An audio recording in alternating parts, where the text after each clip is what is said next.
Boa noite a todos. Agradecemos a presença no nosso ciclo de palestras da Antena Ambiental. Eu sou a Gabriele, do curso de Gestão e Análise Ambiental, e hoje a gente vai estar com a nossa segunda palestra do ciclo da Antena Ambiental. Hoje teremos o Sérgio Matos conosco. Ele é professor doutor do Departamento de Hidrobiologia do Centro de Ciências Biológicas e da Saúde da Universidade Federal de São Carlos. O Dr. Sérgio, ele é formado em Ciências Biológicas, mestre em Geografia e doutor em Geografia. Boa noite, Sérgio. Boa noite, Agradecemos Gabriele. sua presença hoje aqui. Eu que agradeço o convite feito por você, pela Silvia. É um prazer estar participando. Pergunto primeiro se está me escutando bem, para eu poder dar continuidade. Sim, está sim.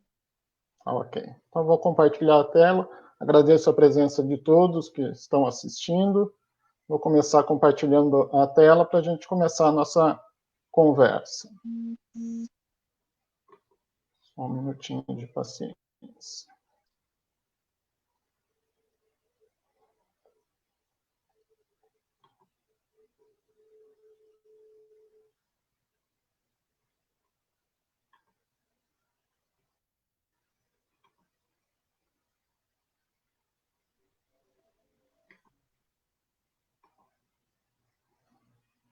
Gabriele, você me avisa, por gentileza, se está aparecendo. Sim, já está certinho. Então, tá bom. Vou Então, vou dar pôr para todo início. mundo ver. Ok. Bom, o tema que foi me proposto para conversar com vocês hoje é gestão ambiental, planejamento e ordenamento territorial, mas daí eu fiz a sugestão para a Silvia, para a Gabriele, de acrescentar mais uma continuidade aí, né? Então, gestão ambiental, planejamento e ordenamento territorial, sob as perspectivas do paradigma da complexidade e da inteligência coletiva. Então, é nesse contexto dessas perspectivas que eu vou buscar, então, conversar a respeito de gestão ambiental, planejamento e ordenamento territorial. Mas não satisfeito com esse acréscimo ao título aí que me foi sugerido, eu também criei alguns títulos alternativos aí, ou relacionados à fala. Um deles é sobre paradigmas e utopias em tempos distópicos, né? Estamos vivendo aí momentos difíceis, não só pela Covid-19, mas várias outras crises que estamos vivenciando, e vou falar um pouco sobre elas ao longo aí da minha apresentação, mas também gostaria de falar sobre utopia, sobre também um outro título, subtítulo aí que eu dei, sobre sonhos em tempos de pesadelos. Tá? Então, ver se também a gente cultiva um pouco de esperança nesses momentos que são difíceis. Como a Gabriele falou, eu sou docente do Departamento de Hidrobiologia, sou coordenador do Laboratório de Estudos sobre Sistemas Complexos Ambientais, e também participo de alguns grupos de estudo, vou falar sobre dois deles aqui na apresentação. O primeiro é o grupo de estudos sobre sistemas complexos e inteligência coletiva, e o outro é o grupo de trabalho de planejamento de parques urbanos. Acho que a professora Renata comentou na apresentação dela da semana passada sobre esse grupo, o GTPU. Bom, para a nossa conversa de hoje, estou me propondo a gente discutir, pensar, refletir, mais do que chegar a algumas conclusões, a partir de algumas questões. A primeira delas é por que são necessários um novo paradigma e uma nova utopia para o planejamento e a gestão ambiental, né? Remetendo aí aos títulos que eu apresentei agora há pouco. Um outro item que eu quero que a gente debata, depois vocês vão colocando as perguntas aí no chat para a gente ir discutindo, as opiniões, sugestões, enfim. Né? Quais são esse novo paradigma e essa nova utopia e como eles estão interconectados? E, por fim, deixar um recado, quais são os nossos papéis, né, também em forma de pergunta, quais são os nossos papéis como cidadãos e profissionais na busca desse novo paradigma e dessa nova utopia, para quem se animar a entrar nessa empreitada aí de tentar consolidar esse novo paradigma, essa nova utopia.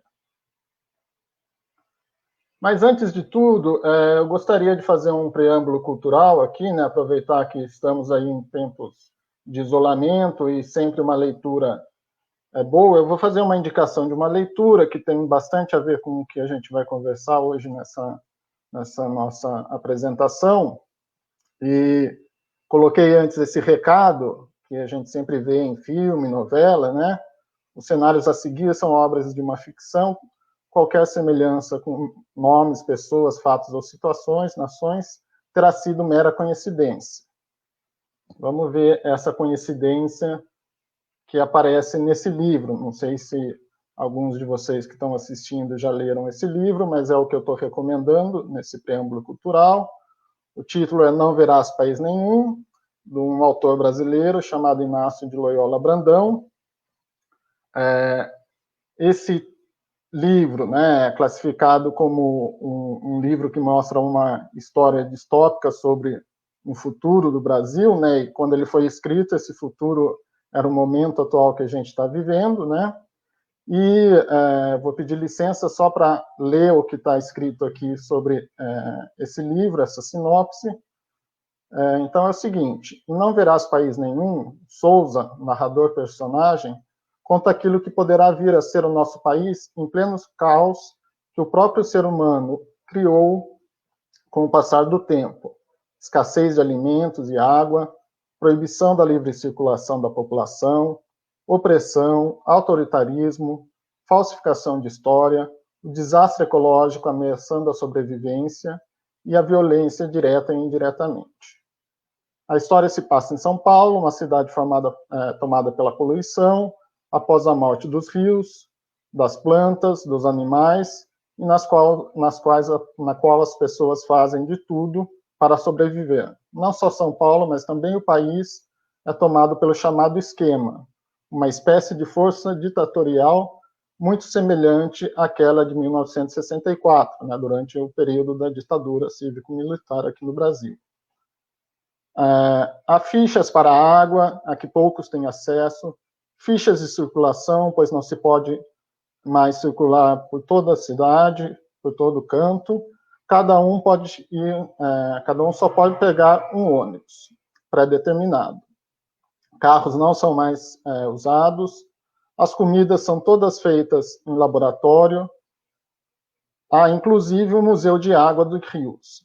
A história nos livros é sempre escrita de acordo com as ordens e critérios do esquema, né? Então, parece que a gente está falando muito de uma situação que a gente está vivendo hoje, né? E essa situação que é apresentada no livro também tem a ver com uma abordagem na área ambiental que a gente chama de os nexos entre água, energia e alimento, que eu vou discutir também um pouco aqui nessa nossa apresentação. Bom, após esse preâmbulo cultural, o que eu gostaria de mostrar aqui, discutir, é justamente, então, quais são essas crises que podem levar a novas, né, que trazem distopias, podem trazer também possibilidades de novas utopias. Então, também é um pouco isso que eu vou falar hoje com vocês. Então, começando com algumas das perguntas que eu vou colocar, talvez essa seja a mais fácil da gente responder, só que não, né? Por que queremos entender o mundo, o universo, e como buscamos entendê-lo? Então, essa busca sempre esteve presente na história da humanidade e foram encontradas diferentes formas de se tentar encontrar respostas a elas, né? Por exemplo, por meio de filosofia, religiões, conhecimento popular, artes, as diferentes áreas da ciência, para a gente entender esse mundo que a gente vive, esse universo que a gente vive.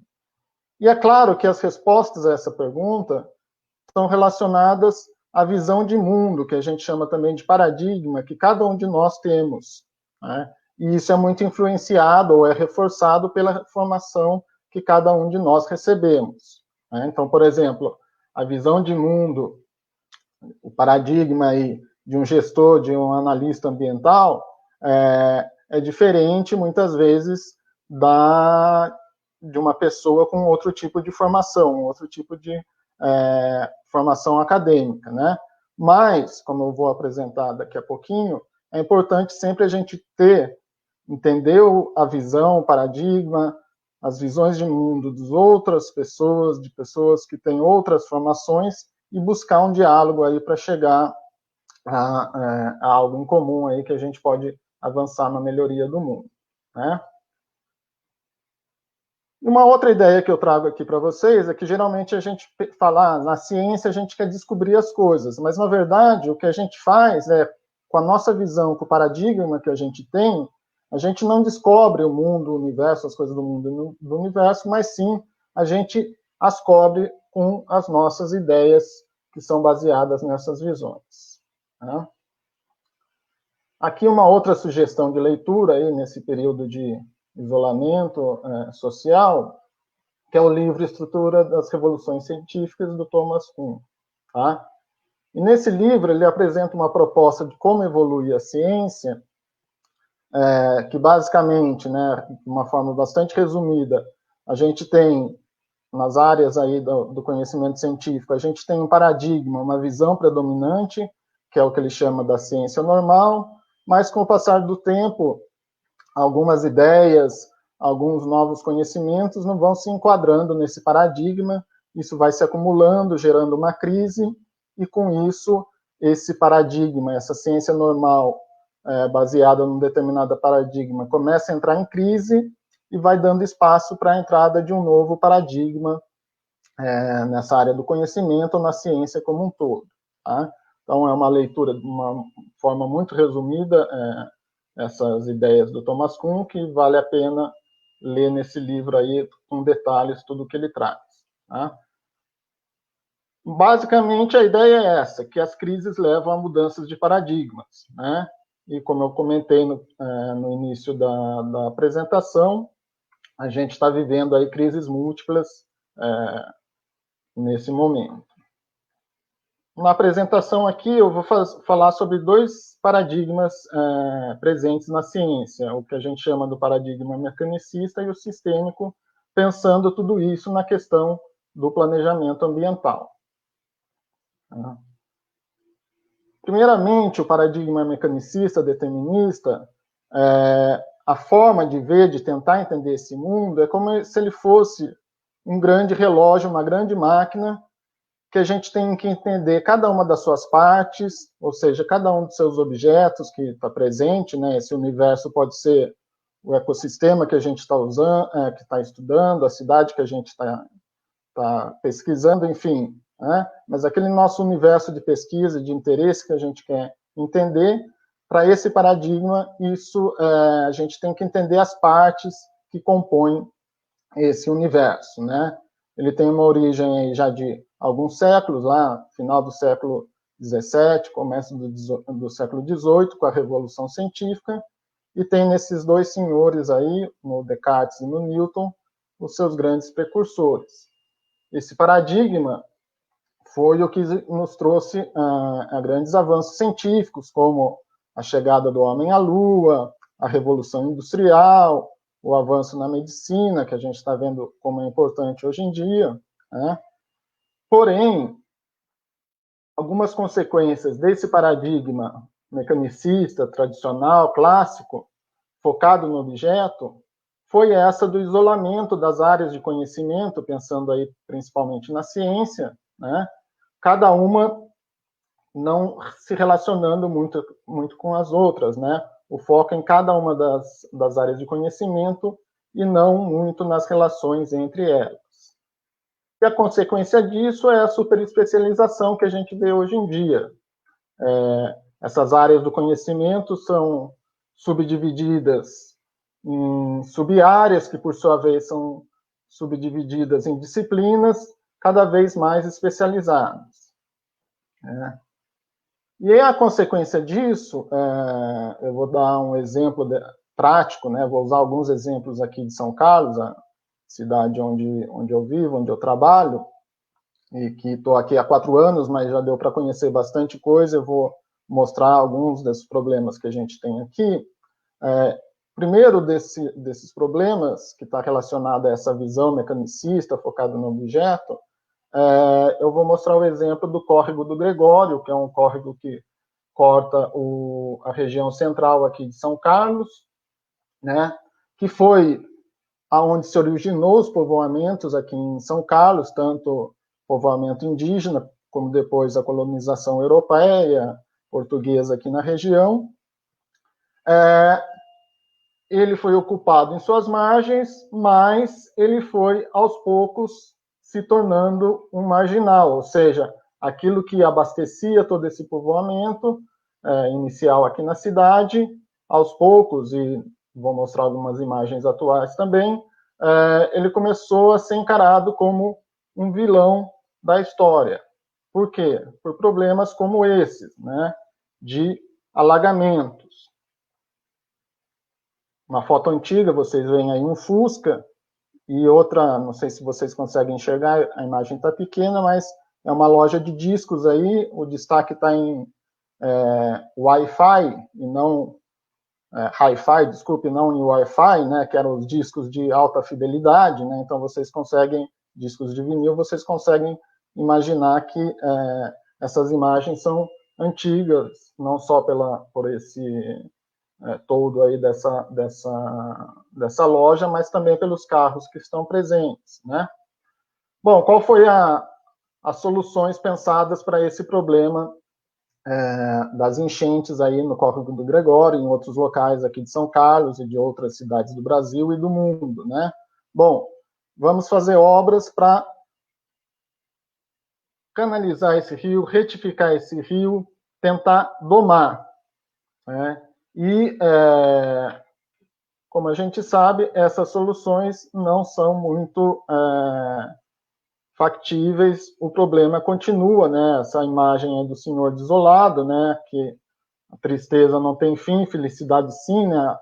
A cara da distopia desse senhor. A foto está pequena aí, mas vendo que mesmo com essas obras as enchentes continuam, né? E esse ano, e em outros anos passados, a mesma história se repete. Aqui em São Carlos, no início do ano, tivemos vários problemas de enchentes, de alagamentos, e o córrego do Gregório colocado como um córrego, nessa reportagem, o córrego indomado, né, no início aí de 2020, no qual o autor desse texto fala justamente de como que a mudança no uso desse rio foi causando todos esses transtornos. Então, isso tem a ver com o que é discutido nesse livro aqui também, né? Uma outra dica aí de leitura, né? O livro Engenharia Ambiental. Nesse capítulo, o professor Marcelo Zayat, que é daqui da USP de São Carlos, ele comenta, então, que essa ideia de dominar os poderes da natureza, que estava aí no início da Revolução Industrial, enfim, mais anterior ainda, e com o desenvolvimento da engenharia, isso foi cada vez ficando mais poderoso, mais incisivo, né? Que agora a gente tem que pensar em novas ideias, né? Que não é assim. E daí eu trouxe essa frase justamente para a gente discutir o que a gente precisa fazer, o que a gente precisa repensar em relação a esse paradigma mecanicista que trabalha vê as coisas isoladas, sem pensar num todo, né? Então vamos ver como que a gente pode, por exemplo, conciliar a qualidade de vida e qualidade ambiental. O que eu estou defendendo aqui nessa nossa conversa é que a gente precisa de mudanças de percepção e de valores baseados em um novo paradigma, em uma nova utopia, né? Sair dessa visão egocêntrica, né? Em que o homem, né, o ser humano, está no topo aí entre os seres vivos, então tudo tem que ser feito à sua vontade e sem pensar nos outros seres vivos. A gente tem que partir para uma visão mais ecocêntrica. Também não valorizar tanto coisas monetárias, mas sim valores mais solidários, que tem a ver com a inteligência coletiva, que a gente vai discutir um pouco aqui também nessa apresentação. Então, esse novo paradigma que eu estou comentando aqui, que eu acho que a gente precisa ter para conciliar qualidade ambiental e qualidade de vida, é o paradigma da complexidade, né? E como sempre ressalta o meu colega professor Paulo César de Camargo, aqui do Departamento de Física da UFSCar, esse paradigma da complexidade associado aos pressupostos da inteligência coletiva. E a nova utopia, que eu acredito que a gente tem que ter, utopia não como um sonho que não pode ser realizado, mas como algo que nos anima a gente a lutar para conquistar, né? É a utopia da sustentabilidade. Né? Por quê? Porque o paradigma mecanicista ele não pode resolver problemas como aquele que eu falei para vocês, da abordagem de água, energia e alimento, os nexos entre eles, de garantir seguridade hídrica, alimentar e energética em momentos de crise, por exemplo, de crise climática, que é uma grande crise aí que a gente já está enfrentando e que tende a ficar cada vez mais grave. Essa abordagem fragmentada, reducionista, não consegue dar conta dessas relações entre água, energia e alimento. Né? Por quê? Porque elas estão relacionadas ao que a gente chama de wicked problems, ou que livremente eu traduzo como problema travesso. Né? O que são esses problemas travessos? Quais são as características desses problemas travessos? Tá? Para lidar com esses problemas travessos, a gente precisa, então, de novas abordagens, novas ideias, mentes frescas e abertas, que é isso que eu estou tentando trazer aqui nessa nossa discussão. Também a gente não pode esquecer que nós próprios somos partes desses problemas travessos, por meio das nossas crenças, dos nossos valores e dos nossos hábitos, né?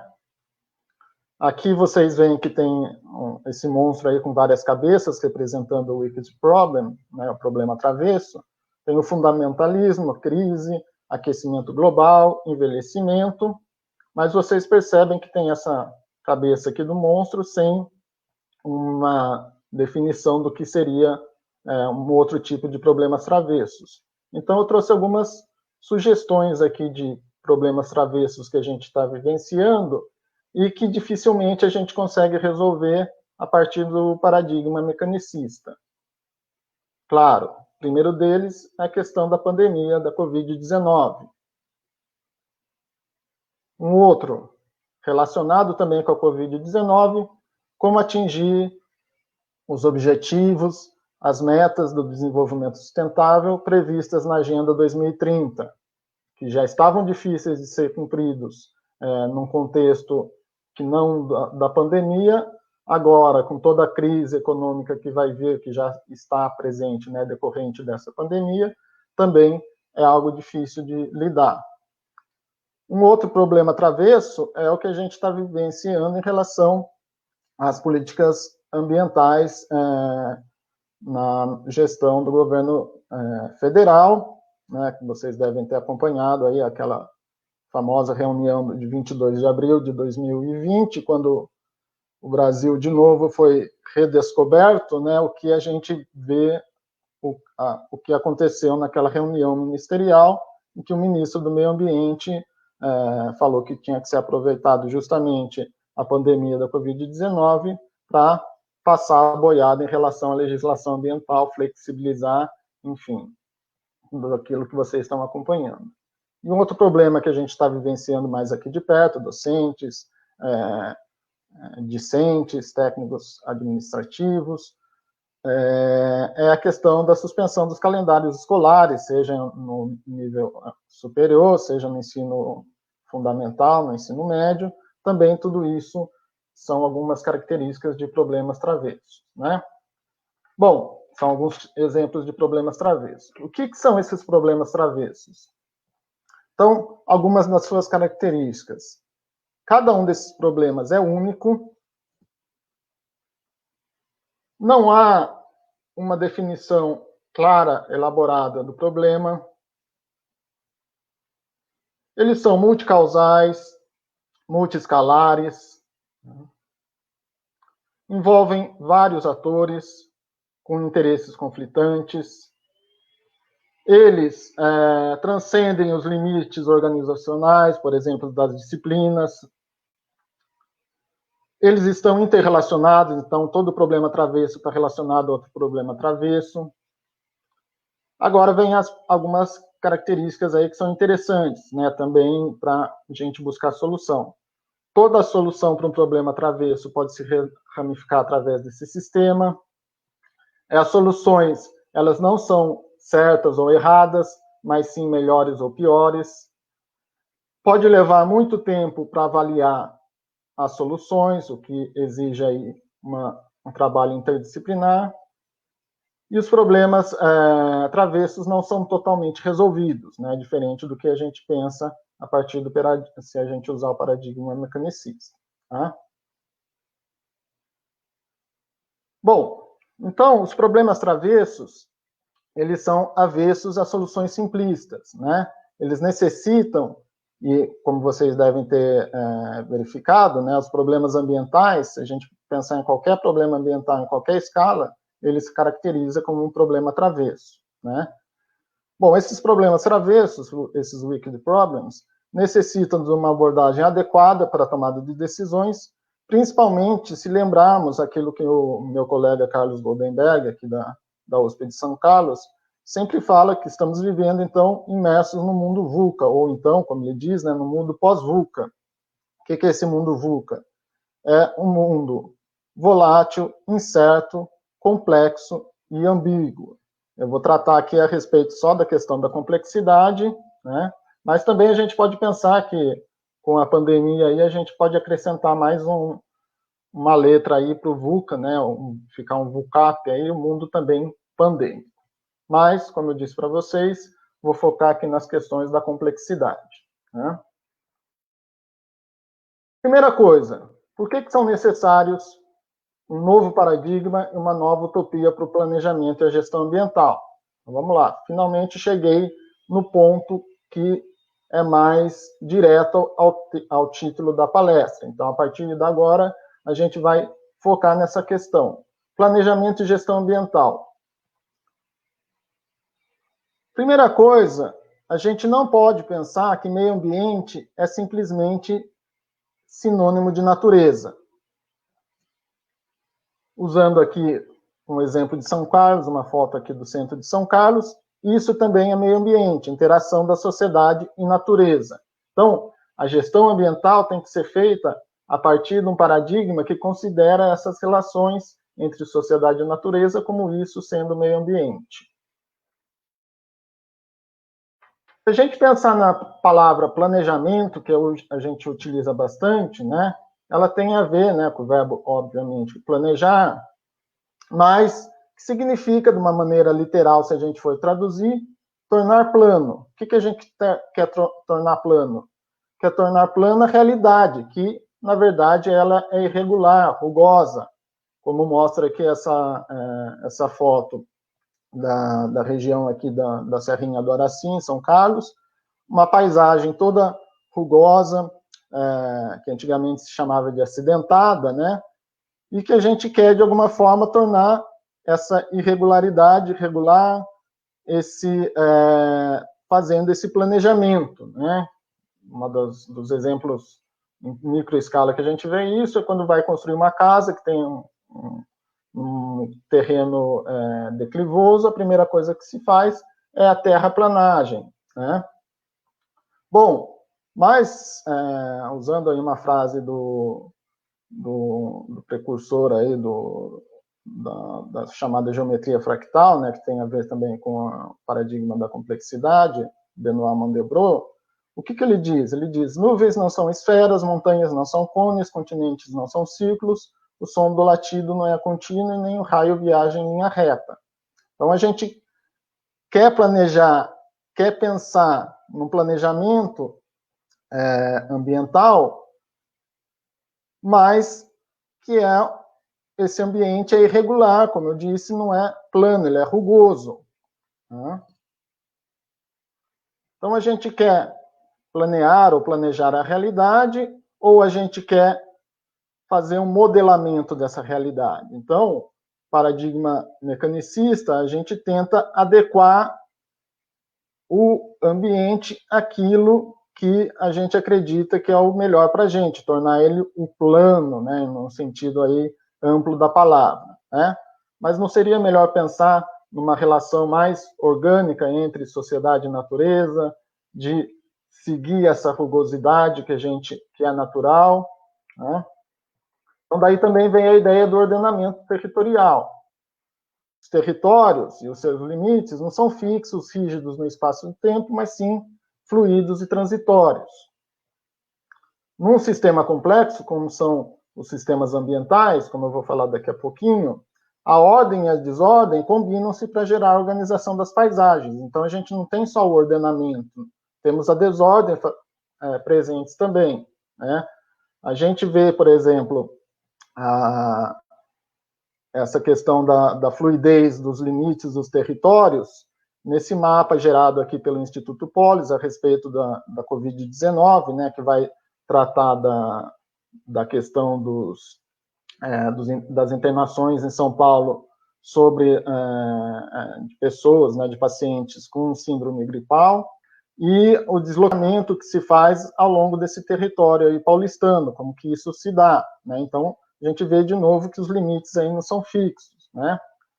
Ou mesmo aqui em São Carlos, aqui esse mapa produzido pelo Cláudio Berlink, que trabalha comigo lá no meu laboratório, pegando aí algumas variáveis demográficas, sociais, ambientais e casando com os casos também de internação por Covid, por síndrome gripal aqui em São Carlos, né, a gente vê que esse território é bastante fluido e a gente não pode buscar uma ordem nesse território, o que a gente tem que entender é a organização dessas paisagens, que é um jogo entre ordem e desordem.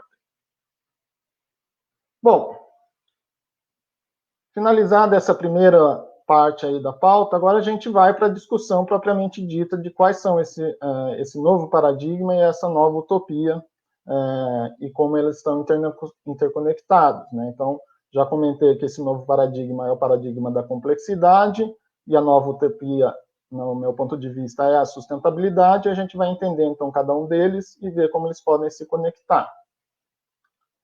Primeira coisa, é importante a gente ter, quando eu falo em sistema aqui, qual conceito de sistema eu estou trabalhando, né? Então, peguei aqui um exemplo de um dicionário online, onde tem várias definições de sistema.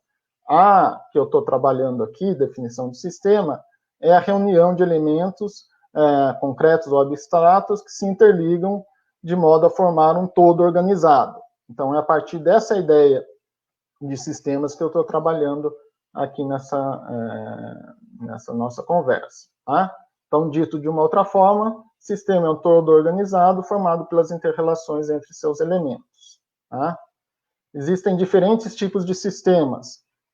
Aqui a gente tem, então, uma classificação dos sistemas, tendo aqui no eixo X, próximo, algo que é próximo à certeza. Então, se você tem várias pessoas discutindo, tentando entender esse sistema, eles podem estar mais próximos da certeza, ou mais distantes da certeza, mais próximo do consenso, mais distantes do consenso. Né?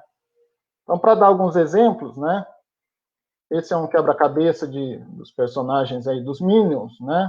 Como a gente poderia classificar esse quebra-cabeça? É claro, depende muito da quantidade de peças que ele tem. Se eu dissesse para vocês que ele tem 4 peças, acredito que vocês identificariam que ele é um sistema simples, né? Não é nada difícil de conseguir montar. Se eu colocar todos vocês para montarem esse quebra-cabeça, todos vão estar mais acordados de onde cada peça se encaixa, vão estar mais próximo desse consenso. Né? Outro exemplo de sistema simples é essa caneta aqui, que a gente pode montar e desmontar facilmente e que a gente consegue interpretar bem a partir do paradigma mecanicista determinista. Mas, na realidade, esse quebra-cabeça ele tem 1000 peças. Né? Bom, coloco todos vocês que estão me assistindo aqui para montar esse quebra-cabeça. Cada um vai achar que a peça vai se encaixar num determinado lugar, não vai ter muita certeza de onde fica cada peça, é tudo muito amarelinho, não tem muita diferença. Claro, a gente pode começar pelas bordas, mas daí quando chega aqui nesse miolo, como que vai fazer? Então fica cada vez mais distante do consenso entre as pessoas que estão montando esse quebra-cabeça e mais distante dessa certeza, né? E aqui eu estou fazendo analogia com quebra-cabeça porque na ciência, né, a gente busca aí resolver também coisas que são como quebra-cabeças, né, semelhantes a quebra-cabeças. Então, aqui a gente poderia classificar como um sistema complicado, esse quebra-cabeça de 1000 peças, como é o caso, então, de tentar montar um carro e as inúmeras peças que ele tem, né? Por outro lado, se eu dou um quebra-cabeça para vocês montarem, cheio de peças, sem nenhum detalhe, sem a referência da capa da caixa desse quebra-cabeça, de qual é a figura que ele se forma, se fica cada vez mais distante do consenso, onde colocar cada uma das peças, mais distante da certeza, onde fica cada uma dessas peças, né? Então, a gente pode associar a um sistema caótico nessa analogia, né? E daí, quem tiver interesse depois, a gente pode conversar e ver e-mail, enfim, né? Mas a teoria do caos aí é bastante interessante, tem a ver com um efeito que é bastante popular, chamado de efeito borboleta, né? Mas, basicamente, o que a gente vai tratar aqui é desses sistemas que ficam à margem do caos, que são esses sistemas complexos, aonde os sistemas ambientais se encontram, né? Então, a gente pode associar esse sistema complexo ao Tangram, esse quebra-cabeça chinês, formado por 7 peças, né?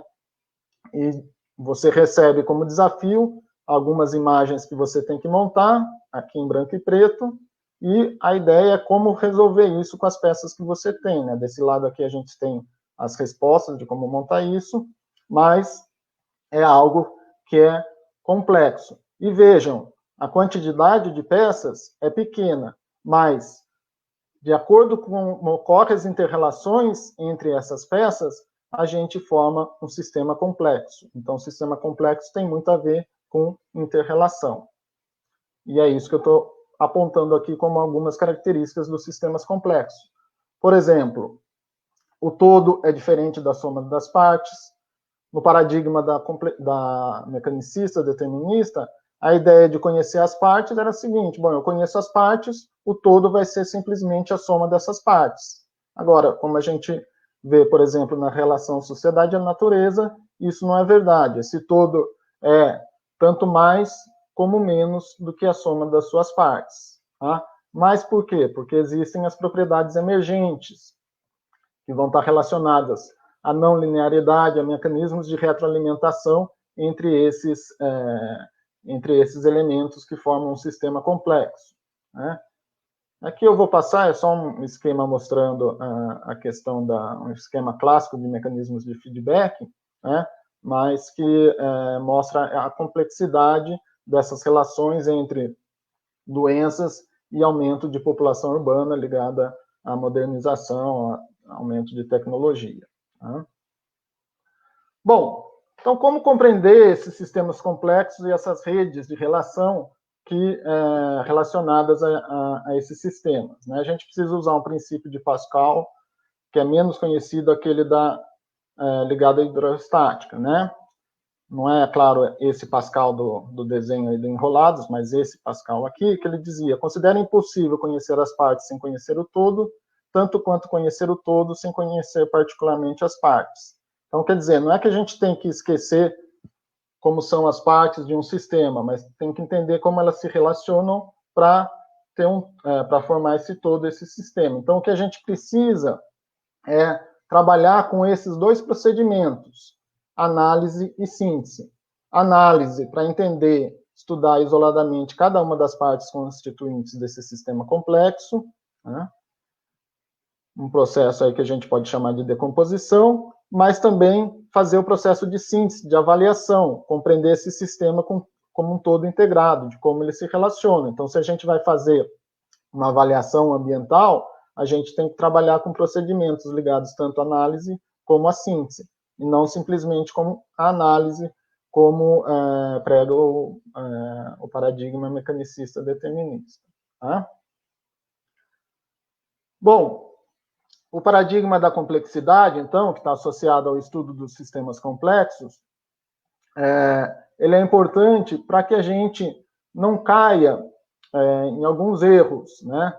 Por exemplo, tratar esses limites entre os sistemas como sendo bastante nítidos. Na verdade, não. A gente sempre fica na dúvida. Bom, isso vai ser um sistema simples, complicado, complexo. Nem sempre a gente tem clareza disso, né? Não são limites rígidos. Um outro equívoco, tratar os sistemas complexos como simples. É uma rota direta para o caos, como diz o meu colega, professor Paulo César de Camargo, né? Então, temos que tomar cuidado com isso também. Por isso, principalmente esse segundo equívoco aqui, é importante nas questões ambientais. Se a gente tratar meio ambiente como sendo um sistema simples, a gente não vai conseguir fazer a gestão, não vai conseguir fazer o planejamento e a gente pode cair direto aí para o caos. Né? Bom, falei a respeito desse paradigma da complexidade, ou seja, esse que está ligado a pensar o universo como um sistema formado pelas inter-relações entre seus elementos, que tem todas aquelas características de propriedades emergentes, não linearidades, feedbacks, entre outras. Tá?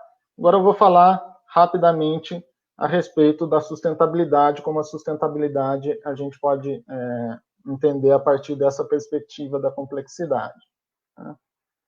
Primeira coisa, a gente pode entender natureza e sociedade como dois sistemas distintos, que a gente pode chamar de subsistema físico-natural e socioeconômico, mas que eles se interrelacionam e têm uma interdependência entre eles. As condições de um dependem das condições de outro, dessa interação sociedade-natureza. Tá?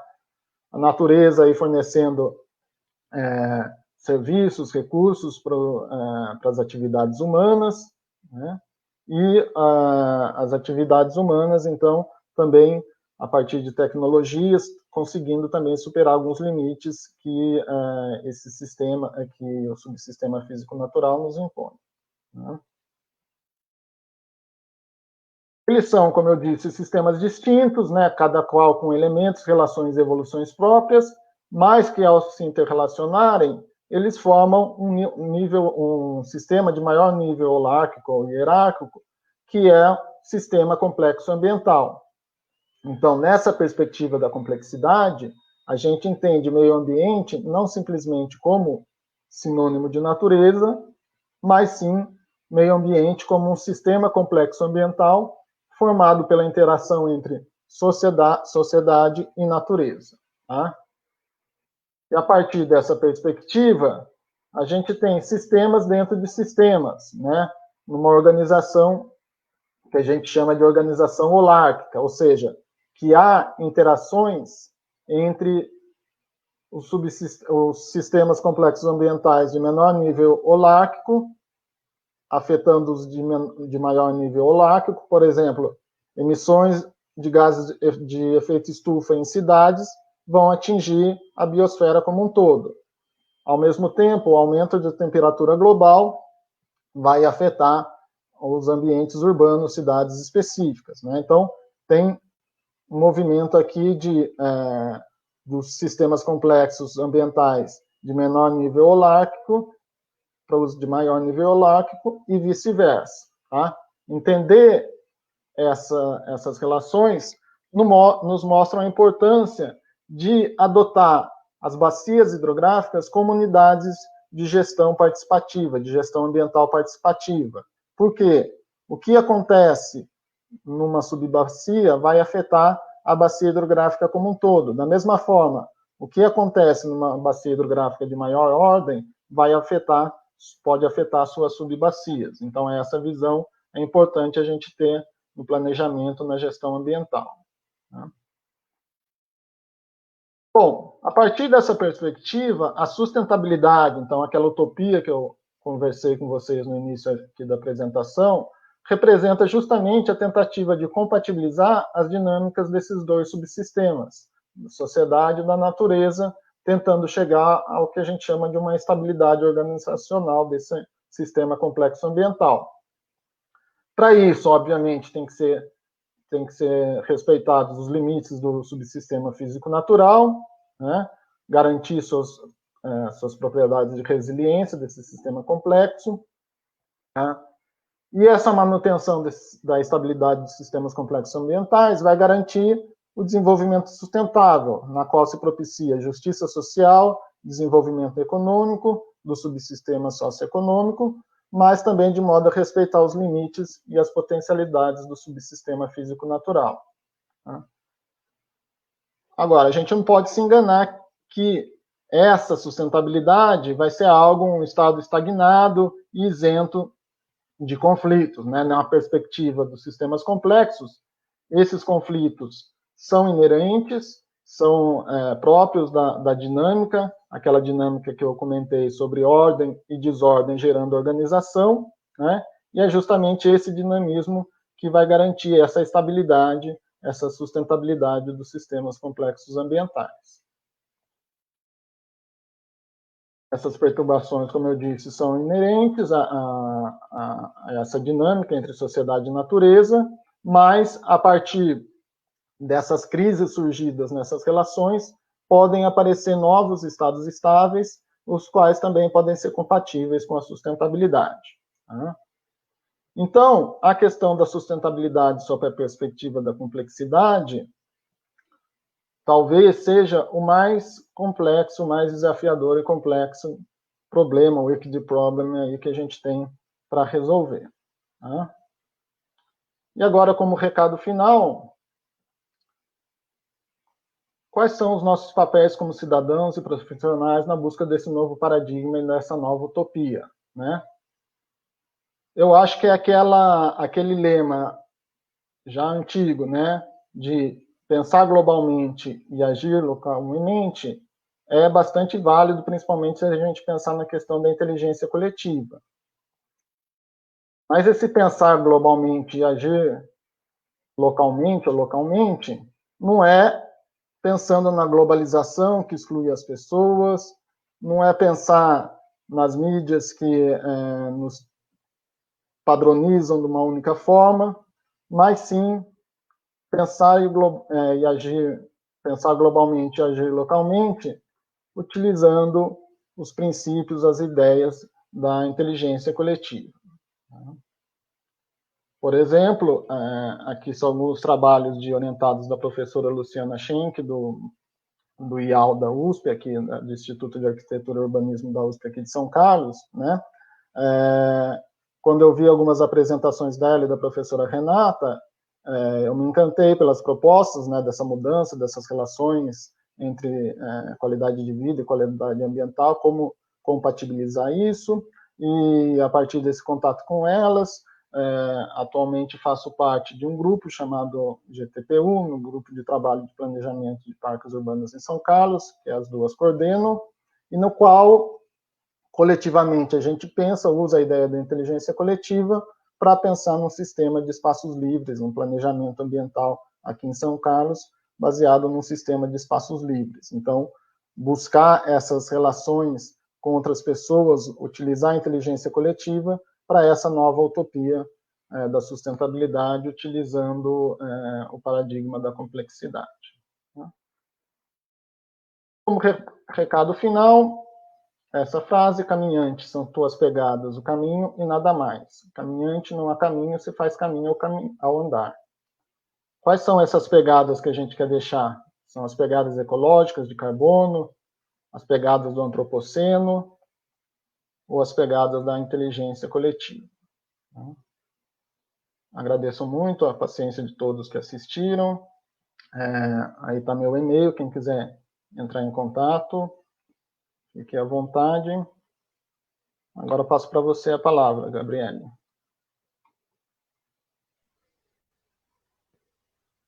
Agradecemos sua palestra, Sérgio. Abrimos agora para perguntas. Se alguém tiver, pode mandar nos comentários. E lembrando que o formulário de presença vai estar nos comentários. Ele vai ficar aberto até amanhã, às 10 horas da manhã, para que sejam enviados os certificados por e-mail. A apresentação também vai ser enviada por e-mail juntamente com os certificados.